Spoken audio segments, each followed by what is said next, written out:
Sanctuary family, I pray that you are doing well today. I'm coming to you today as follow-up to what I referenced in last night's service regarding the resurgence of COVID in our area. Some of you may recall at the beginning of the pandemic, when we had about 500 cases a day in the state, that we went a little bit on lockdown and we went to online services only. Since that time, the resurgence is 10 times worse than where we were at that point. I spoke with the mayor this morning. We spoke with local health officials. And after several hours of meeting with our elder board, members of our elder board, ministers, and other members of the congregation, including clinicians, we've made the tough decision that we need to go online again. I understand this is not what any of us want. I love to be in the sanctuary and worship with all of you, but I feel like our safety is most important right now. I understand that there's some questions, and I actually wrote some down so I can address them to make sure that I work through some of those with you. How long will we be having online services?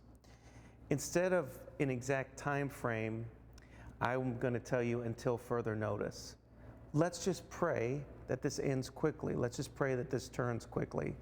To give you an idea of what's going on right now, our hospitals are at capacity. Our local Columbus hospital is at capacity, and St. Francis is nearing capacity where they're diverting people away. There's talk now of possibly all elective surgeries being canceled. That's the level we're at. The mayor told me this morning that the staffing is a real issue. More than 30 employees of our local hospital were diagnosed this week with COVID. We are in a very serious time. What services will be streamed? I'm so glad you asked. Sunday at noon and Wednesday at 7 o'clock. Those will be the two services. All the other services, anything else, will be canceled until further notice. What about the Spanish church? I had a great meeting with Pastor Ortiz today, and they're a smaller congregation, and in some times when they are less than 50 people, they will be gathered together. But they're gonna have to get very creative with that. So for all those involved in the Spanish church, Pastor Ortiz will be getting with you. What about Sanctuary Kids? I know our kids love to be involved with church. Our children's ministry team is going to be working really hard to come up with some fun ways that we can keep our kids involved at the home, so stay tuned with that. How can you help during this time? What are some things that you can do? First off, watch service faithfully.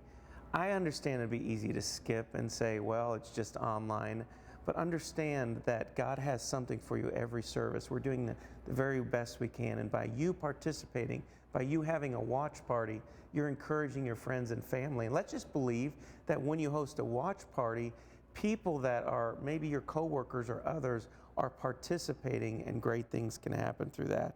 I want to remind you to continue to give faithfully.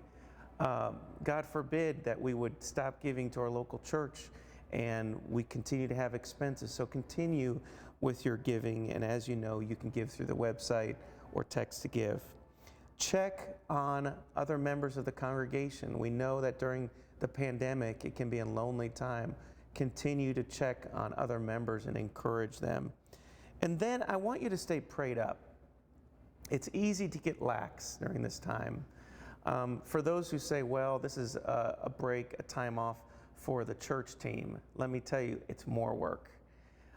All of us need to pray for our current team who's doing production on a weekly basis. Thank you to that team in advance for being here and working so hard.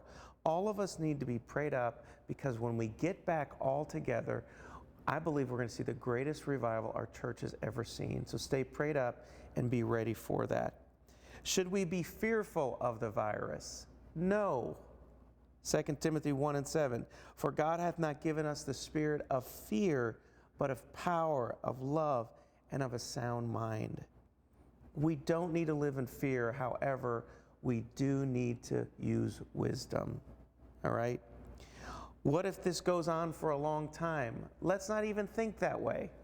Let's just believe it's not. But if it does go on for a long time, can I tell you, our mayor, in referencing a conversation earlier, many churches in our community are having to do this very same thing. It's not just our church. Many other churches in this district are doing the same thing. So let's just believe that it will not take long. Can I get text updates from the church? Yes, you can. In fact, you can send a message to Alice here at the church, and she can keep you updated, make sure that you are on the correct text list. I realize that all of this is a challenge. I realize that as we move forward, we have to make some decisions. As we do this, I want you to do exactly what you did last night. Pray for wisdom for me as your pastor and for our leadership team. We need wisdom. The Bible says He'll give it to us liberally. And if you've been praying for wisdom and you don't like this decision, then it's your fault because you prayed for us to have wisdom. Know that in the days to come, we're going to continue to have revival. We're going to continue to move forward. Yes, this may be a little bump in the road, but God is with us. Great things are happening. Stay tuned for updates in the days to come, and let's continue to move forward as a church congregation. God bless.